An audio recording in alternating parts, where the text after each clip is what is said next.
জরিমানা অভিযানের প্রতিবাদে দেশজুড়ে এলপিজি সিলিন্ডার বিক্রি বন্ধ। দাম সমন্বয় সহ 6 দাবি ব্যবসায়ীদের, ভোগান্তিতে ব্যবহারকারী। আজকে গ্যাস শেষ হয়ে গেছে, তা এসছি তো বন্ধ দেখছি। গ্যাস যদি না পাই চরমভাবে বিপর্যয়ের মধ্যে পড়ব। আগের মতো পাতানো নির্বাচন হবে না। ইসিতে মনোনয়ন আপিল আবেদনের বুথ পরিদর্শন শেষে সিইসি লেভেল প্লেইং ফিল্ড নিশ্চিতের আশ্বাস। সংস্কার সহ নাগরিক সংকট সমাধানে অঙ্গীকার থাকছে এনসিপির ইশতেহারে। বাস্তবায়নের উপায় স্পষ্ট করার আহ্বান বিশ্লেষকদের। দুর্নীতি করে জরিমানা দিলেই খালাসের সংশোধিত আইন নিয়ে শঙ্কা। সরকারের অল্প সময়েও আলোচনার সুযোগ রয়েছে, দাবি দুদকের। রাজধানীতে স্বেচ্ছাসেবক দল নেতা মুসাব্বিরকে হত্যার ঘটনায় তেজগাঁও থানায় স্ত্রীর মামলা। দ্রুত শনাক্তের আশ্বাস পুলিশের, জড়িতদের গ্রেপ্তার দাবি। এবং শরীয়তপুরের জাজিরায় বোমা বানানোর সময় বিস্ফোরণে উড়ে গেছে টিনের ঘর। যুবক নিহত, আহত 2, অতিরিক্ত পুলিশ মোতায়েন।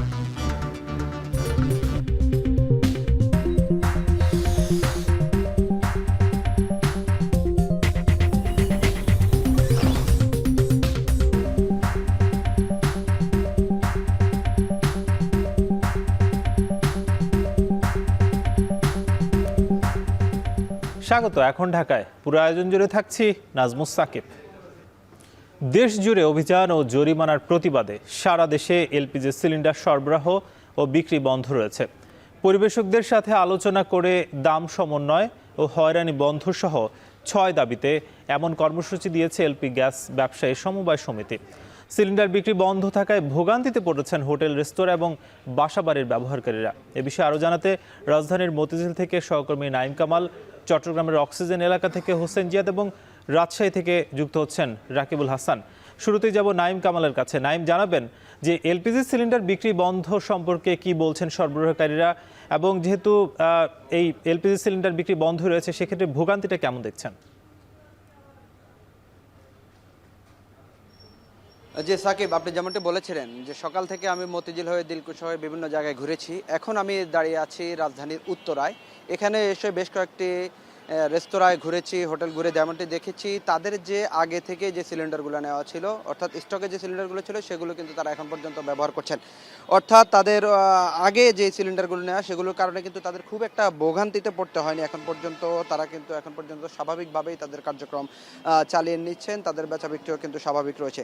তবে তারা যেমনটি বলছেন যদি আজকে বাড়তি সময় চলে যায়, আজকে সারাদিনে যদি না পেয়ে যদি আগামীকালকেও এই কর্মসূচি অব্যাহত রাখেন এলপিজি যে ব্যবসায়ী সমিতি রয়েছেন তারা, তাহলে কিন্তু তাদেরকে চরম ভোগান্তিতে পড়তে হবে। তারা যেমনটি জানিয়েছিলেন তারা কিন্তু ইতিপূর্বে 15 দিন থেকেই কিন্তু তারা সংকটে রয়েছেন, অর্থাৎ তারা বাড়তি দামে কিন্তু তাদেরকে গ্যাস কিনতে হচ্ছে, এলপিজি যেগুলো কিনতে হচ্ছে। আমরা কথা বলেছিলাম রেস্তোরাঁ মালিক সমিতির মহাসচিব ইমরান হোসেনের সাথে। তিনি যেমনটি আমাদেরকে বলেছিলেন যে তারা 15 দিন ধরে যে ভোগান্তি তারা পোয়াচ্ছেন, তাদের কিন্তু যেই রান্নাবান্নার খরচ কিন্তু তাদের 40% পর্যন্ত বেড়ে গিয়েছে, কিন্তু তারা যেই ভোক্তা রয়েছে তাদের কাছে কিন্তু বাড়তি দামে পণ্য বিক্রি করতে পারছেন না, যে কারণে তারা বলছেন যে তাদের খরচ বাড়ার কারণে কিন্তু তাদের ইতিমধ্যেই কিন্তু রেস্তোরাঁর লোকসান গুনতে হচ্ছে মালিকদেরকে। তারা কিন্তু বড় ধরনের সংকটে পড়ছেন।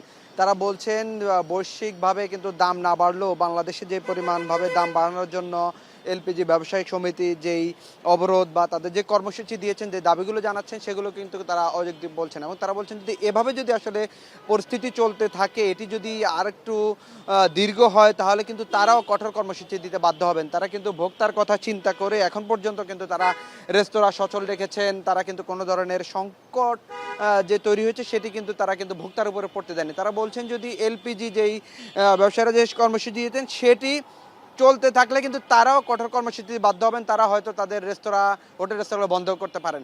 তো আমরা আরও বিস্তারিত জানার জন্য চট্টগ্রামে চলে যাচ্ছি। সেখানে রয়েছেন হোসেন জিয়াদ, তিনি আমাদেরকে জানাবেন আসলে সেখানে এলপিজি সংকট আসলে কতটা সংকট তৈরি হয়েছে এবং যারা সরবরাহকারী রয়েছেন, যারা ব্যবহার করেছেন তারা কতটা আসলে সংকটে পড়েছেন, সেই খবরে জানাবেন আমাদের চট্টগ্রাম থেকে হোসেন জিয়াদ।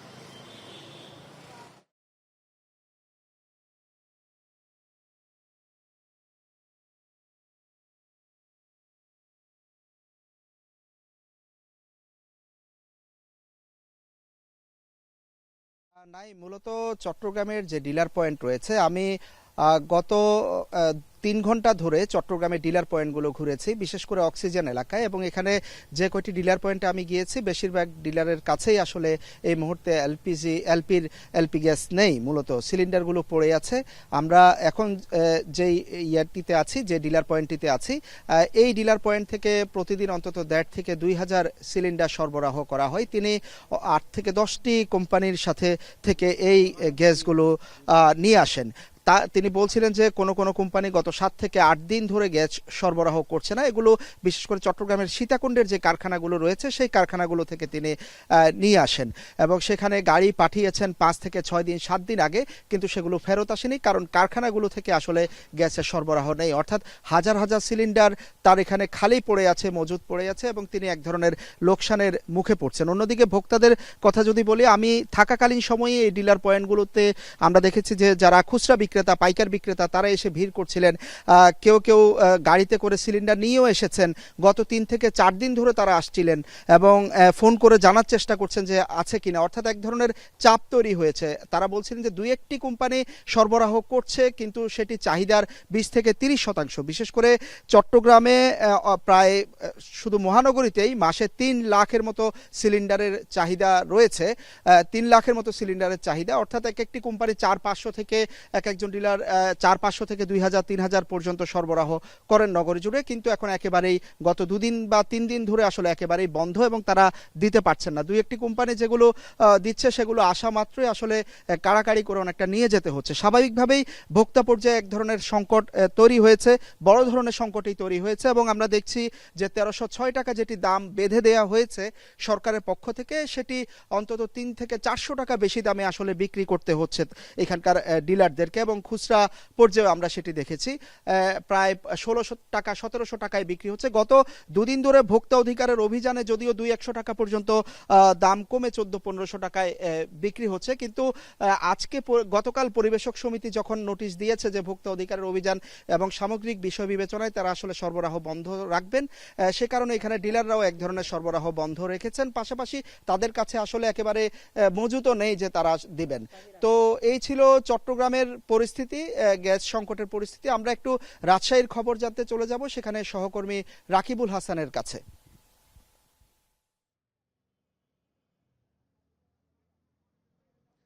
জিয়াদ, আপনাকে ধন্যবাদ। আসলে একই অবস্থা রাজশাহীতেও, গ্যাসের যে সরবরাহ সংকট এবং যে গ্যাস বিক্রি বন্ধ করেছে এলপিজি গ্যাস, তাতে করে আমরা যেটি লক্ষ্য করছিলাম যে রাজশাহীর যে ডিলার পয়েন্টগুলো ছিল সেই ডিলার পয়েন্টগুলো নিয়ে গ্যাসের যে অন্যান্য যে সিলিন্ডারগুলো ছিল সেগুলো কোনো মজুদ নেই বলছে তারা, এবং এই যে বন্ধ ঘোষণা, যার কারণে কিন্তু আসলে বিক্রি হয়নি। আমরা একটু খুচরা বাজারে এসেছি, যেখান থেকে আসলে বিভিন্ন পাড়া মহল্লার মোড়ে মোড়ে কিছু গ্যাসের সিলিন্ডার রেখে আসলে বিক্রি করে থাকেন ব্যবসায়ীরা।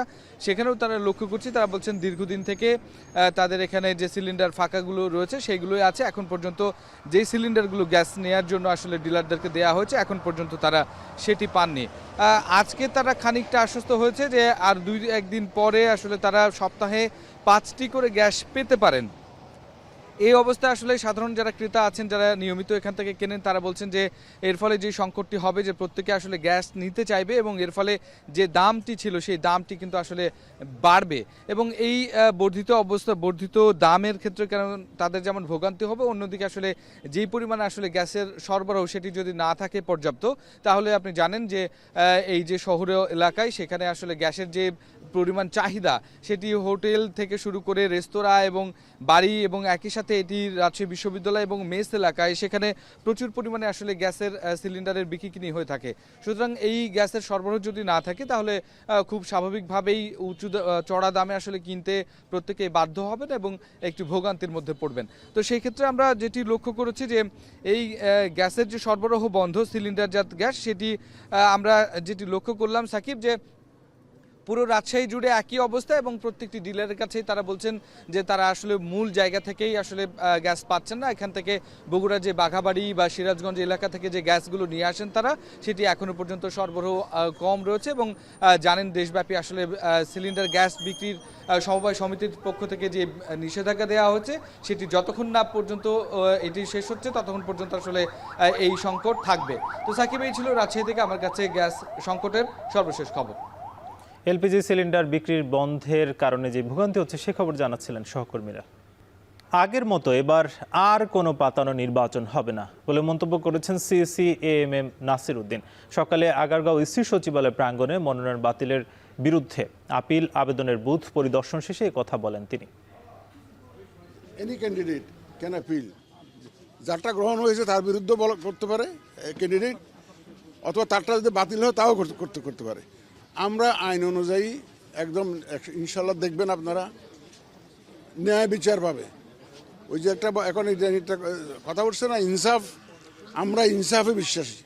কোনো পাতানো নির্বাচনের দেশে ইনশাল্লাহ হবে না আমাদের। দেশের বিভিন্ন স্থান থেকে আপিল করতে ইসিতে আসছেন প্রার্থীরা। বেলা 11টা পর্যন্ত 18 জন প্রার্থী মনোনয়ন ফিরে পেতে আপিল করেছেন। এ নিয়ে আরও জানাতে নির্বাচন কমিশন থেকে যুক্ত হচ্ছেন সানি মৃধা। সানি, জানতে চাই যে এখন পর্যন্ত মোট কয়জন প্রার্থী আপিল আবেদন করেছেন এবং আর কি তথ্য আছে আপনার কাছে?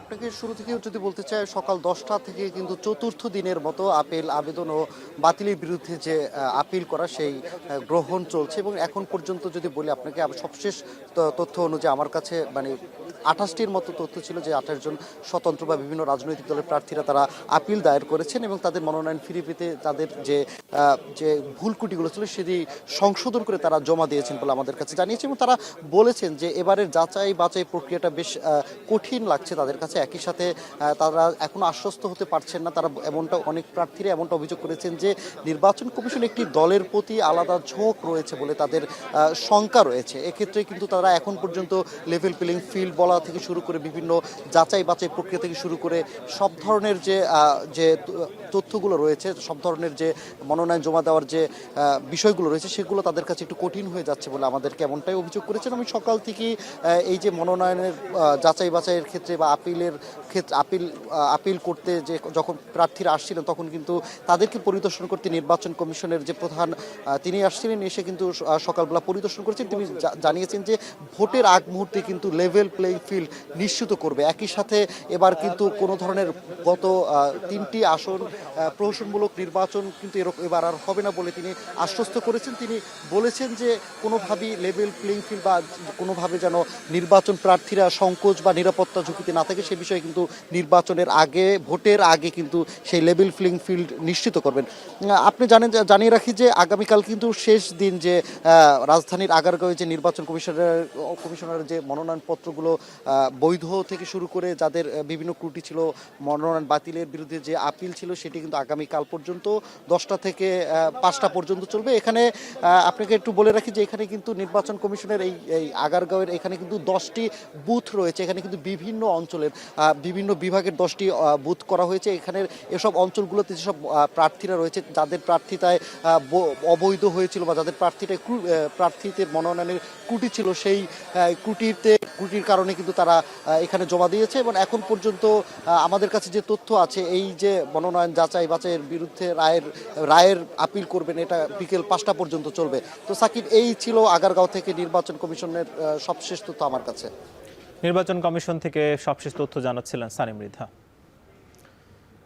অভ্যুত্থানের গর্ভে জন্ম নেয়া রাজনৈতিক দল এনসিপি আসন্ন নির্বাচনে ত্রিমুখী ভাবনা মাথায় নিয়ে ইশতেহার প্রণয়ন করতে চায় দলটি, যার মধ্যে রয়েছে জুলাই সনদ বাস্তবায়ন ও নাগরিক সমস্যার বাস্তবিক সমাধানের অঙ্গীকার। আছে জোটসঙ্গী জামায়াতের সাথে সঙ্গতিপূর্ণ নানা প্রতিশ্রুতি। রাজনৈতিক বিশ্লেষকদের মতে ইশতেহার বাস্তবায়নের অর্থনৈতিক চিত্র না থাকলে তা হবে কেবলই কথার ফুলঝুরি। হোসেন জাহিদের প্রতিবেদন। অভ্যুত্থানের 1 বছর পূর্তি উপলক্ষে 25 3 আগস্ট কেন্দ্রীয় শহীদ মিনারে 24 দফা ইশতেহার পাঠ করেন এনসিপি আহ্বায়ক নাহিদ ইসলাম, যেখানে গুরুত্ব পায় গণতন্ত্র ও রাষ্ট্রীয় প্রতিষ্ঠানের সংস্কার, ন্যায়ভিত্তিক বিচার ব্যবস্থা ও আইন সংস্কার, সেবামুখী প্রশাসন ও দুর্নীতি দমন, জনবান্ধব আইন শৃঙ্খলা রক্ষাকারী বাহিনী গঠন সহ বিভিন্ন বিষয়। পুরাতন ঝেড়ে ফেলে আমাদের রাষ্ট্রের নতুন যাত্রায় আমাদের প্রথম অঙ্গীকারী হচ্ছে গণপরিষদের মাধ্যমে একটা নতুন সংবিধান। নির্বাচনী ইশতেহারে এই দিকগুলোরই বাস্তব সমাধান তুলে ধরতে চায় এনসিপি। নর্মাল একটা ব্যবসার লাইসেন্স করতে গেলে যে পরিমাণ তাকে বেগ পেতে হয়, ব্যবসা করতে গেলে, নতুন ভবন তুলতে গেলে স্থানীয়ভাবে নানা ধরনের চাঁদাবাজির সম্মুখীন হয়, কিংবা ঢাকায় তার বসবাসের জন্য একটা নাগরিক যে জায়গাটা, সেখানের সেবাগুলো দেখা যাচ্ছে যে ঠিকমতো সে পেতে পারে না। ফলে এই জায়গাগুলো পরিবর্তন করতে হলে রাষ্ট্রের যে দায়িত্বটা সেটা একটা আমূল পরিবর্তন করতে হবে। যে শিক্ষা প্রতিষ্ঠান সন্তানদের সেগুলোতে ভালো একটা পড়াশোনা চায়, হাসপাতালে প্রয়োজনীয় চিকিৎসাটুকু চায়, বিভিন্ন সরকারি অফিস থানা আদালতে গিয়ে টাকা ছাড়া তাদের যে ন্যায় ইনসাফ সেটা চায়, এইটুকুই। সো আমরা আমাদের জায়গা থেকে মানুষের কাছে এই কমিটমেন্টগুলোই তুলে ধরছি। সার্জিস বলেন, জামায়াত সহ জোটের অন্য শরিকদের সাথে আদর্শিক ভিন্নতা আছে এনসিপির। তাই জোটের ভোটারদের আকৃষ্ট করতে ইশতেহারে শ্যাম ও কুল দুই রক্ষা করার নীতি গ্রহণ করছেন তারা। জামায়াত ইসলামেরও দল হিসেবে আলাদা একটি ইশতেহার থাকবে, এনসিপির জায়গা থেকেও দল হিসেবে আলাদা ইশতেহার থাকবে।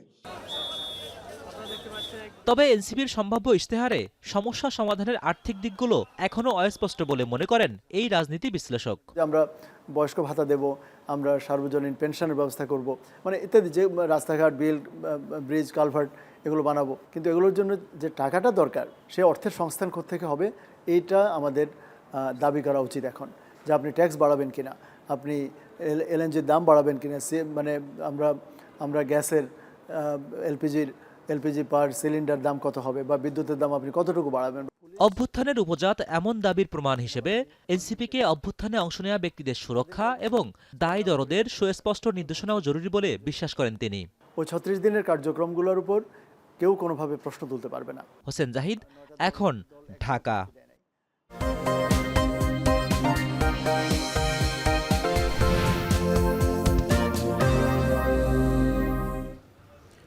সংসদীয় 6টি আসন নিয়ে দেশের দক্ষিণ পশ্চিমাঞ্চলের জেলা যশোর। খুলনা বিভাগের এই জেলায় মোট উপজেলা 8টি, যেখানে ভোটার 24 লাখের বেশি। যশোর জেলার বুক চিরে প্রবাহিত কপোতাক্ষ নদী, যেখানে মানুষের প্রধান আয়ের উৎস কৃষিকাজ। তবে এই এলাকায় দিন দিন বাড়ছে শিক্ষিত বেকারের সংখ্যা। আছে রাজনৈতিক সহিংসতার ঘটনাও। আসন্ন নির্বাচন ঘিরে যশোরের ভোটারদের খবর জানাতে যুক্ত হচ্ছেন মিয়া আমিরুল। আমিরুল, জানাবেন যে যশোরে ভোটের আমেজ কেমন দেখছেন এবং কি বলছেন এখানকার ভোটার প্রার্থীরা?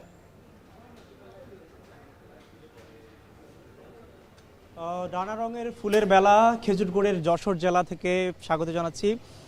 আমরা এখানে যেমনটি লক্ষ্য করছি যে কপোতাক্ষ নদ এবং সেই সাথে যে বেনাপোল স্থলবন্দর রয়েছে যশোরে, এই যশোরের যে স্মৃতিবিজড়িত জায়গাগুলো রয়েছে, যেটি ঘিরে মূলত মাইকেল মধুসূদন দত্ত কপোতাক্ষ নদ ঘিরে তিনি যে কবিতাটি লিখেছিলেন, সেই ফুলের এবং সেই সাথে কৃষি নির্ভর যে অঞ্চলটি, সেই অঞ্চলে নানাভাবে সমৃদ্ধ হলেও জনসাধারণের যে ভোগান্তি সেটি কিন্তু এখন পর্যন্ত রয়ে গেছে। আমরা রয়েছি যশোরের সদর উপজেলায়। মূলত এখানে 6টি আসনে প্রায় 25 লাখের মতো ভোটার রয়েছে। সেই 25 লাখ ভোটারের যে সমস্যাগুলো আমরা কথা বলছিলাম, আমরা এটি নিয়ে কথা বলতেছি। আমাদের সাথে রয়েছেন রিপন হোসেন। রিপন, জানাবেন যে আমরা তো সকাল থেকে ঘুরছিলাম, যেমনটি আমরা কথা বলছিলাম যে মূলত মানুষের যে ভোগান্তি কিংবা সমস্যার জায়গাটি রয়েছে, যে এখানে অবকাঠামোগত উন্নয়ন হয়নি কিংবা পর্যাপ্ত পরিমাণ হাসপাতাল নেই, সেটি কেন এখন পর্যন্ত হচ্ছে না? মূলত কপোতাক্ষ নদের কথা বলছিলেন। কপোতাক্ষ নদ রয়েছে, বুড়ি বৈরাব নদী রয়েছে। এই নদীগুলো কিন্তু এখন মৃতপ্রায়। এই মৃতপ্রায় থাকার কথাই এই অঞ্চলের যে ব্যবসা বাণিজ্য সেটি সম্প্রসারণ হচ্ছে না। পাশাপাশি বন্দরের কথা বলছেন, একটি নদী বন্দর রয়েছে এবং নোয়াপাড়া নদী বন্দর, এবং আরেকটি রয়েছে স্থল বন্দর বেনাপোল। এই দুটো বন্দরের কিন্তু অবকাঠামোগত সমস্যা রয়েছে। নদীর যে নাব্যতা হ্রাসের জন্য কিন্তু নোয়াপাড়া যে নদী বন্দর সেটিও মৃতপ্রায়। সব মিলে এই অঞ্চলের যে ব্যবসা বাণিজ্য সমস্যা রয়েছে, সেটিও তো জুৎসই না, কেন সেটি? সেদিকে খারাপ অবস্থা রয়েছে। মেডিকেল কলেজ যেটি রয়েছে সেই কলেজটি 12 বছর ধরে চালু হয়েছে, কিন্তু হাসপাতাল নেই। হাসপাতাল না থাকার কারণে এই অঞ্চলের যে চিকিৎসা ব্যবস্থা সেটি মুখ থুবড়ে পড়েছে, এবং যে সদর হাসপাতাল রয়েছে সেখানে আইসিইউ নেই। 4 বছর ধরে একটি নতুন আইসিইউ করার কথা, সেটি বন্ধ রয়েছে। জিনিসপত্র সব রয়েছে, খালি একটি লিফটের কারণে আইসিইউ চালু নেই। অর্থাৎ আমাদের এই অঞ্চলের যে নেতা নির্বাচন, সেই নেতা নির্বাচনের না হওয়ার কারণে জানতে চাই সেটা হচ্ছে যে এখানে যে 6টি সংসদীয় আসন রয়েছে, আমরা দেখেছিলাম যে বড় যে রাজনৈতিক দলগুলো রয়েছে তাদের কোনো প্রতিনিধি খুব একটা নেই যদিও। তবে বড় রাজনৈতিক দলগুলোর যে ব্যাপারটি থাকে, তারা যেহেতু এটি হচ্ছে সীমান্তবর্তী এলাকা, সেখানে তাদের প্রতিনিধি বাছাইয়ের ব্যাপারটি রয়েছে। সেই ক্ষেত্রে রাজনৈতিক দলের নেতারা কিংবা দলগুলো কি ভাবছে, তারা কি করতে যাচ্ছে মূলত আগামী সংসদ নির্বাচন ঘিরে, সেটি কি দেখছেন আপনি?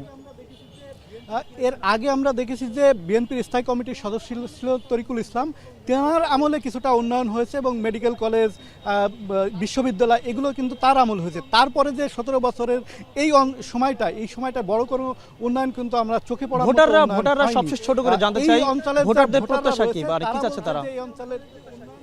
তারা বলছে এই অঞ্চলের যে উন্নয়ন, অবকাঠামোগত উন্নয়ন, যানজটের যে সমস্যা রয়েছে, শহরে ঢাকা পদ্মা সেতু হওয়ার কারণে যাতায়াতটা বেড়েছে, কিন্তু যে শহর কেন্দ্রিক যে সমস্যাগুলো রয়েছে, যানজট রয়েছে, সেটি আমরা দেখছিলাম। এখানকার যে এলাকার 6টি আসনের যে অবস্থা সেটি নিয়ে আমাদের মূলত ভোটার ইশতেহার রয়েছে বিকেল 4:30টায়, সেটি দেখার আমন্ত্রণ হলো, যেখানে মূলত রাজনৈতিক দলের শীর্ষস্থানীয় নেতা থেকে শুরু করে এখানকার ভোটাররাও তারা থাকবেন। সবাইকে দেখার আমন্ত্রণ হলো, বিকেল 4:30টায় দেখা হচ্ছে ভোটারের ইশতেহারে। এবার জগন্নাথ বিশ্ববিদ্যালয়ের কেন্দ্রীয় শিক্ষার্থী সংসদ নির্বাচনেও শিবির সমর্থিত প্যানেলের জয়কার। জকসুর প্রথম ভিপি হলেন অদম্য জবিয়ান ঐক্য প্যানেলের রিয়াজুল ইসলাম। একই প্যানেল থেকেই জয় পেয়েছেন জিএস ও এজিএস প্রার্থী। বিস্তারিত রাজু আহমেদের প্রতিবেদনে। কাঙ্ক্ষিত সেই ভিপি পদ মোহাম্মদ রিয়াজুল ইসলাম, তিনি বিজয়ী হয়েছেন 5558 ভোটে। এই ফলাফল ঘোষণার মধ্য দিয়ে যেমন আরও একটি ছাত্র সংসদে বিজয়ের পালক যুক্ত হলো ছাত্র শিবির সমর্থিত প্যানেলের, জগন্নাথ বিশ্ববিদ্যালয়ের ইতিহাসেও যুক্ত হলো নতুন পাতা। অপেক্ষার অবসান হলো 2 দশকের। নতুন এই আখ্যানের নায়ক রিয়াজুল ইসলাম ও আব্দুল আরিফ আলিম জবি শিক্ষার্থীদের সর্বোচ্চ সমর্থন নিয়ে নির্বাচিত হয়েছেন ভিপি ও জিএস পদে। অন্যান্য ছাত্র সংসদ নির্বাচনের মতোই জকসুতেও অধিকাংশই নির্বাচিত হয়েছেন ছাত্র শিবির সমর্থিত প্যানেল থেকে। শিবির সমর্থিত প্যানেল অদম্য জবিয়ান থেকে রিয়াজুল ইসলাম পেয়েছেন 5558 ভোট, যেখানে তার নিকটতম প্রতিদ্বন্দ্বী ছাত্রদল সমর্থিত ঐক্যবদ্ধ নির্ভীক জবিয়ান প্যানেলের ভিপি প্রার্থী একেএম রাকিব পেয়েছেন 4688 ভোট। অন্যদিকে খাদিজাতুল কুবরাকে হারিয়ে বড় ব্যবধানে জিএস পদে জিতলেন আব্দুল আরিফ আলিম। সাধারণ সম্পাদকে ব্যালট নম্বর 5 আব্দুল আলিম আরিফ, তিনি বিজয়ী হচ্ছেন। সাধারণ সম্পাদক পদে দ্বিতীয় অবস্থানে আছেন খাদিজাতুল কুবরা, 2223 ভোট পেয়েছেন। এছাড়া এজিএস পদে শিবির সমর্থিত অদম্য জবিয়ান ঐক্য প্যানেলের মাসুদ রানা 1100-র বেশি ভোটে হারালেন ছাত্রদল সমর্থিত প্যানেলের বিএম আতিকুর তানজিলকে। সহ সাধারণ সম্পাদক মাসুদ রানা, তিনি বিজয়ী হচ্ছেন 5020 ভোটে। তার নিকটতম প্রতিদ্বন্দ্বী ছিলেন C6 ব্যালটের বিএম আতিকুর রহমান তানজিল, তিনি পেয়েছেন 4022 ভোট। জকসু বিজয়কে সকল জুলাই শহীদ বিশ্বজিৎ জবি শিক্ষার্থী ও বেগম খালেদা জিয়াকে উৎসর্গ করেছেন নবনির্বাচিত ভিপি রিয়াজুল ইসলাম।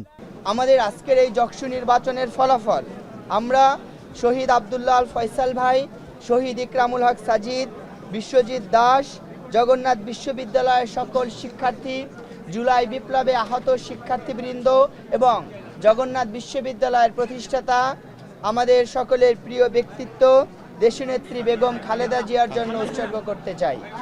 বিজয় বক্তব্য শেষে জগন্নাথ বিশ্ববিদ্যালয়ের কেন্দ্রীয় মসজিদে শিবিরের কেন্দ্রীয় নেতাদের সাথে নিয়ে শুকরানা নামাজ আদায় করেন শিবির সমর্থিত অদম্য জবিয়ান প্যানেলের নির্বাচিতরা।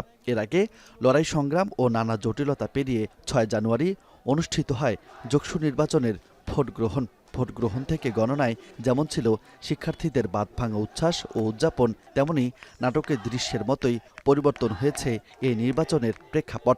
তবে সবকিছুকেই পেছনে ফেলে শিক্ষার্থীরা জয় করল জকসু। দীর্ঘ 2 দশকের অবসান ঘটিয়ে অবশেষে নিজেদের নির্বাচিত প্রতিনিধি বেছে নিল জগন্নাথ বিশ্ববিদ্যালয়ের শিক্ষার্থীরা।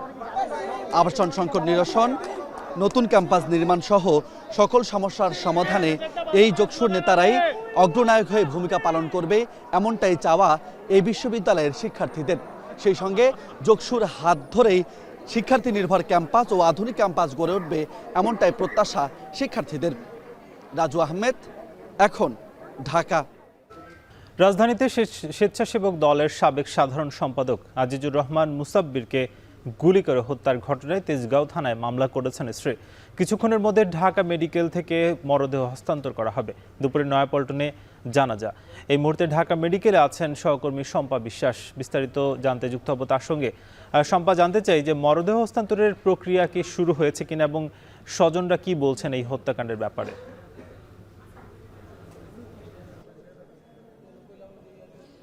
নিহত আজিজুর রহমানের স্ত্রী, সন্তান এবং তার ভাই আসলে অপেক্ষা করছেন তার মরদেহ পাওয়ার জন্য। তার মরদেহ এরপরে নিয়ে যাওয়া হবে বিএনপির যে পল্টনের কার্যালয় আছে সেখানে, এবং সেখানে বাদ জোহর তার জানাজা অনুষ্ঠিত হওয়ার পর আরেকটি মসজিদেও তার জানাজা অনুষ্ঠিত হবে। এরপর তাকে আসলে দাফন করা হবে, এমনটি জানিয়েছেন তার স্ত্রী। আমরা তার ভাইয়ের সঙ্গেও কথা বলেছি, তিনিও একই কথার সত্যতা নিশ্চিত করেছেন এবং তিনি সেই সঙ্গে বলেছেন যে বেশ কয়েকদিন ধরেই তার ভাই আজিজুর রহমান তার নিরাপত্তা নিয়ে শঙ্কিত ছিলেন। একই কথা তার স্ত্রীও আমাদেরকে বলেছেন। তিনি বলেছেন যে তার পরিবারকে আজিজুর রহমান আগেই জানিয়েছিলেন যে তিনি নিরাপত্তাহীনতায় ভুগছিলেন এবং তিনি শঙ্কা করছিলেন যে কোনো সময় তিনি দুর্বৃত্তের গুলিতে নিহত হবেন। আমরা জিজ্ঞেস করেছিলাম সেটি কি ব্যবসায়িক কারণ নাকি রাজনৈতিক কারণ। সে বিষয়ে আজিজুর রহমান তার স্ত্রী বা পরিবারকে কোনো তথ্য দেননি, এমনটাই জানিয়েছেন তার স্ত্রী। আমরা কিন্তু এই বিষয়ে ডিএমপির সঙ্গেও কথা বলেছি। ডিএমপি থেকে জানানো হয়েছে এই ঘটনায় এখন পর্যন্ত পুলিশ কাউকে গ্রেপ্তার করেনি। গতকাল রাতে স্ত্রী বাদী হয়ে এ ঘটনায় অজ্ঞাতনামা 5-6 জনকে আসামি করে মামলা দায়ের করেছেন তেজগাঁও থানায়। তবে পুলিশ এখনো পর্যন্ত কাউকে গ্রেপ্তার করতে পারেননি। তারা চেষ্টা চালিয়ে যাচ্ছেন এবং ঘটনার সুষ্ঠু কারণ অনুসন্ধানে তারা আসলে চেষ্টা চালিয়ে যাচ্ছেন। যখনই তারা কোনো আপডেট তথ্য পাবেন তখনই মিডিয়াকে জানানো হবে, এমনটা আমাদেরকে জানিয়েছেন ডিএমপির উপ কমিশনার। এবং সেই সঙ্গে আরেকটি তথ্য একটু জানিয়ে রাখি যে আমরা কিন্তু নিহতের ছেলেকে দেখতে পেয়েছি এখানে। তার বয়স 16 বছর। নিহতের স্ত্রী আমাদেরকে জানিয়েছেন যে মূলত তার 3 সন্তান রয়েছে, 2 মেয়ে এবং 1 ছেলে। তার মধ্যে তার ছেলেকে আমরা দেখতে পেয়েছি যে এবার কিনা সদ্য ক্লাস 10-এ উঠেছে। তার চোখে মুখেও আমরা দেখেছি যে পিতা হারানোর যে ব্যথা সেটি আসলে আমরা তার চোখে দেখতে পেয়েছি। আর একটু জানিয়ে রাখি যে গতকাল রাতে দুর্বৃত্তদের গুলিতে ঢাকা উত্তর মহানগরের স্বেচ্ছাসেবক দলের সাবেক সাধারণ সম্পাদক আজিজুর রহমান গুলিবিদ্ধ হন এবং সেখানেই তিনি মারা যান। এই ছিল আমার কাছে সবশেষ খবর। আমাদের সঙ্গে যুক্ত ছিলেন শম্পা বিশ্বাস। শরীয়তপুরের জাজিরায় হাত বোমা বানানোর সময় বিস্ফোরণে সোহান ব্যাপারী নামে একজন নিহত হয়েছেন। এই ঘটনায় আহত হয়েছেন আরও 2 জন।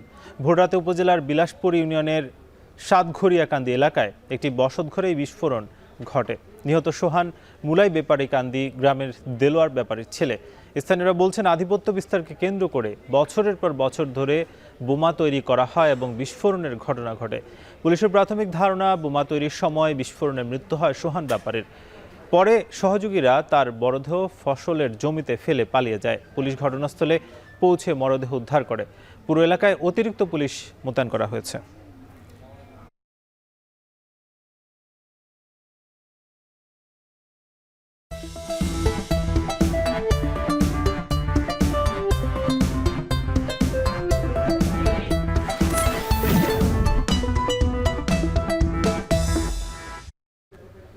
ত্রয়োদশ জাতীয় সংসদ নির্বাচনকে সামনে রেখে সারা দেশের মতো সিলেটেও পুরুষ ভোটারদের পাশাপাশি নারী ভোটারদের মন জয় করতে মাঠে নেমেছেন প্রার্থীরা। তবে নারী ভোটারের সংখ্যা প্রায় সমান হলেও বাস্তবতায় এখনও নানা বৈষম্যের মুখে পড়ছেন সেখানকার নারীরা। সিলেট থেকে সন্দীপন শুভর প্রতিবেদন, ক্যামেরা ছিলেন অনিল পাল। পাহাড় টিলা আর চা বাগানের সবুজে মোড়া পীর আউলিয়ার স্মৃতিধন্য জনপদ সিলেট। প্রবাসী আয়ে সমৃদ্ধ এই অঞ্চলে শিক্ষা ও কর্মসংস্থানে ধীরে ধীরে নারীরা এগিয়ে আসছে, কিন্তু এখনো মজুরি ও নিরাপত্তা ইস্যুতে বৈষম্যের শিকার তারা। এই যেমন নগরীর আখালিয়ার আনোয়ারা বেগম। হাড় কাঁপানো শীতেও যিনি খোলা আকাশের নিচে প্রতিদিন বসে থাকেন কাজের আশায়। নির্বাচিত সরকারের কাছে কাজের নিশ্চয়তা চান আনোয়ারা বেগমের মতো শ্রমজীবী নারীরা। চান মৌলিক চাহিদা পূরণের নিশ্চয়তাও। পুরুষ হোক আর মহিলা হোক, আমরা তো আসলে লাগে খানাটা তো খানার যদি শান্তি হবে, শান্তি সব শান্তি। আমরা নারীরা নানানভাবে বৈষম্যের শিকার হচ্ছি, সেটা শিক্ষা প্রতিষ্ঠানে হোক, চাকরি ক্ষেত্রে হোক বা যে কোনো জায়গায় হোক, সেটা যাতে আমাদেরকে সঠিকভাবে নিরসন করা হয়। সংশ্লিষ্টরা বলছেন নারীবান্ধব কর্মপরিবেশ ও নাগরিক সুবিধার অভাব এবং রক্ষণশীল মানসিকতা নতুন নারী উদ্যোক্তাদের পথ আরও কঠিন করে তুলছে। এখনকার যে জেনারেশন এরা অনেক বেশি স্ট্রেট ফরওয়ার্ড, অনেক বেশি সাহসী। নির্বাচনে যারা প্রতিশ্রুতি দিবেন তাদের প্রতিশ্রুতিতেই শুধু মনে হয় না নতুন জেনারেশন আবদ্ধ থাকবে, তারা সেটা যাচাই বাছাই করবে। সামাজিক অবস্থা বা দেশের অবস্থা যদি স্থিতিশীল থাকে, আমার মনে হয় মেয়েরা অনেকটা কাজে এগিয়ে যাবে, বিশেষ করে উদ্যোক্তা যারা। নির্বাচন কমিশনের তথ্য অনুযায়ী সিলেটের ছটি আসনে মোট ভোটার 28,70,801 জন। এর মধ্যে পুরুষ ভোটার 14,62,477 জন এবং নারী ভোটার 13,82,887 জন। অর্থাৎ প্রায় অর্ধেক ভোটার নারী হলেও এখনও সিলেটে নারীরা অধিকার বঞ্চিত। সন্দীপন শুভ, এখন সিলেট। দুর্নীতি করে ক্ষমা চেয়ে জরিমানা দিলেই খালাস। দুর্নীতি দমন কমিশন আইন সংশোধন করে এমন উপধারা সংযোজন করা হয়েছে। এমন সিদ্ধান্তে উদ্বেগ জানিয়েছেন খোদ দুদক সংস্কার কমিশনের প্রধান এবং টিআইবির নির্বাহী পরিচালক। বলেন, ভবিষ্যৎ ক্ষমতাসীনদের জন্য এই আইন দুর্নীতির দুয়ার খুলে দিয়েছে। আইনটি নিয়ে সরকারের সঙ্গে আলোচনার আশ্বাসও দিয়েছেন সংস্থাটির চেয়ারম্যান আব্দুল মোমেন। বিস্তারিত দেখুন আমার করা একটি প্রতিবেদনে। মাননীয় প্রধানমন্ত্রী, যা কিছু ঘটে গেছে অত্যন্ত লজ্জাস্কর আমাদের জন্য। আমরা আপনাকে আবারও প্রতিজ্ঞা করে গেলাম, আপনার সাথে আমরা ছিলাম, আমরা আছি, আমরা ভবিষ্যতেও থাকব। আওয়ামী সরকারের সুবিধাভোগী ব্যবসায়ীদের একজন নাসা গ্রুপের চেয়ারম্যান নজরুল ইসলাম মজুমদার। তার বিরুদ্ধে চলতি বছরের মাঝামাঝি সময়ে প্রায় 800 কোটি টাকা আত্মসাৎ ও পাচারের অভিযোগে মামলা করে দুদক। দুদকের বিদ্যমান আইনে সেই মামলায় টাকা ফেরত দেওয়ার প্রতিশ্রুতি দিয়েও তার জামিন হয়নি। তবে গত 23 ডিসেম্বর দুর্নীতি দমন কমিশন আইন 2004 সংশোধন করে গেজেট প্রকাশ করে সরকার, যেখানে 2004 সালের আইনে একটি নতুন উপধারা সংযুক্ত করা হয়। এতে বলা হয়েছে, কোনো দুর্নীতিবাজ ব্যক্তি অপরাধ স্বীকার করে জরিমানা, ক্ষতিপূরণ বা উভয় দিতে রাজি থাকলে আদালত চাইলে তাকে ক্ষমা করতে পারবেন। আত্মসাৎ করে এই সিদ্ধান্তের সমালোচনা করে সাবেক জেলা জজ ও দুর্নীতি বিরোধী সমন্বয় কমিটির এই নেতা বলেন, এতে আদালত প্রভাবিত হবে এবং ন্যায় বিচার বঞ্চিত হবে। ইন্ডাস্ট্রি শেষ করে দিল, এমপ্লয়মেন্ট অপরচুনিটি নষ্ট করলো। সে প্রথম দিনেই যে বলবে যে আমি আমার টাকা জমা দিয়ে দেবো, আমাকে মাফ করে দেন। তো কাজে আমি এটার সাথে দ্বিমত পোষণ করি এবং আইনটা যথাযথভাবে সংশোধিত হয় নাই। এটা যারা দুর্নীতি করে তাদেরকে সহযোগিতা করার জন্য হয়েছে। দুদক সংস্কার কমিশনের প্রধানের দায়িত্ব পালন করা টিআইবির নির্বাহী পরিচালক অভিযোগ করেন, তাদের প্রস্তাবনায় এমন কোনো বিষয়ই ছিল না। এই বিধান ঢালাওভাবে দুর্নীতিবাজদের সুরক্ষা দেবে এবং যারা বিশেষ করে প্রভাবশালী তারা কিন্তু এই বিচারিক প্রক্রিয়াকে জিম্মি করে তারা সুবিধাটা আদায় করে নেবে। দুর্নীতির একটা নতুন সহায়ক একটা আইন হয়ে গেল বলে আমরা মনে করছি। এমন আইন দুর্নীতিবাজদের আরো উৎসাহিত করবে বলে মনে করেন অপরাধ বিশেষজ্ঞরা। এই শাস্তি এবং টাকা ফেরত দেওয়া দুটি ব্যবস্থা রাখলেই সেটা আমাদের সমাজ ব্যবস্থায় কিছুটা হলেও দুর্নীতি নিয়ন্ত্রণের প্রশ্নে একটা ইতিবাচকতা তৈরি করবে। যদিও দুদক চেয়ারম্যান বলছেন, নতুন আইন নিয়ে 35 দিন মেয়াদকালের অন্তর্বর্তী সরকারের সঙ্গে আলোচনার সুযোগ এখনো আছে। দুর্নীতির বিষয়গুলি কম্পাউন্ডেবল না, আপোষযোগ্য না। নতুন আইনে যদি আপোষের কথা বলা থাকে, আমাদের এটা পুনরায় পরীক্ষা নিরীক্ষা করতে হবে।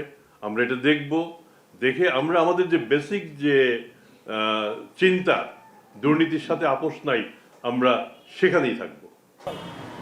কেউ অপরাধ করলে তাকে অবশ্যই শাস্তি পেতে হবে। শুধুমাত্র আত্মসাৎ কিংবা জরিমানার অর্থ ফেরত দেওয়ার মাধ্যমেই শাস্তি মাফ হতে পারে না। এর জন্য দুদকের যে নতুন আইনটি হয়েছে সেটা অবশ্যই সংশোধন হওয়া জরুরি বলে মনে করছেন দুদকের কর্মকর্তা এবং বিশেষজ্ঞরা। নাজমুস সাকিব, এখন, ঢাকা। ময়মনসিংহের ভালুকায় পাইনিয়ার নিউট্রিয়ার বিডি লিমিটেডের শ্রমিক দীপুচন্দ্র দাস হত্যাকাণ্ডের ঘটনায় নেতৃত্ব দানকারী ইয়াসিন আরাফাতকে গ্রেপ্তার করেছে পুলিশ। বিকেলে ডিএমপির সহযোগিতায় ডেমরা থানার সারুলিয়া এলাকা থেকে তাকে গ্রেপ্তার করা হয়। হত্যাকাণ্ডের পর 12 দিন দেশের বিভিন্ন মাদ্রাসায় তিনি আত্মগোপনে ছিলেন। অতিরিক্ত পুলিশ সুপার মোহাম্মদ আবদুল্লাহ মামুন এ তথ্য নিশ্চিত করেন। পুলিশ জানায়, ঘটনার দিন পাইনিয়ার ফ্যাক্টরির গেটে স্লোগান দিয়ে লোক জড়ো করার পেছনে মূল ভূমিকা ছিল গ্রেপ্তার ইয়াসিনের।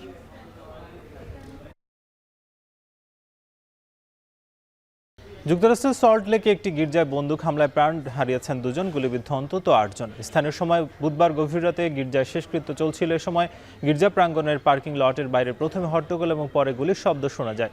গুলিবিদ্ধ 8 জনের মধ্যে চিকিৎসাধীন অবস্থায় মারা যায় 2 জন। এছাড়াও 3 জনের অবস্থা আশঙ্কাজনক। ঘটনাস্থল থেকে সন্দেহভাজন এক হামলাকারী পালিয়ে গেছে বলে জানিয়েছে পুলিশ। অপরাধীকে ধরতে সহায়তার হাত বাড়িয়েছে মার্কিন গোয়েন্দা সংস্থা FBI। এই ছিল এখন ঢাকায়। সঙ্গে থাকার জন্য ধন্যবাদ।